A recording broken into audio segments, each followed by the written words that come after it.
আমি আজকে রান্না করব এই যে কচু,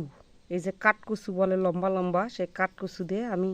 মাছ দিয়ে আলু দিয়ে পুরপুরি করব। এই যে আমি কাঁচামরিচ দিলাম, এই যে আমি পেঁয়াজ দিচ্ছি, একটু রসুন বাটা দিচ্ছি, একটু শুকনো মরিচ বাটা দিচ্ছি, একটু আদা বাটা দিচ্ছি, তারপরে হলুদ দিচ্ছি, তারপর দিচ্ছি পরিমাণ মতো নুন, এই যে তারপর দিচ্ছি পরিমাণ মতো তেল, তারপরে সুন্দর করে মাখে দিচ্ছি আমি।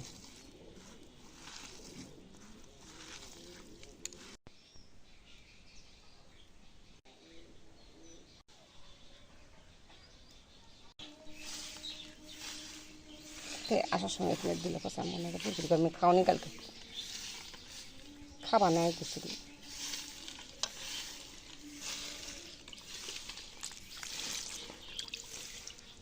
আলু ভাতটা বানানো তাহলে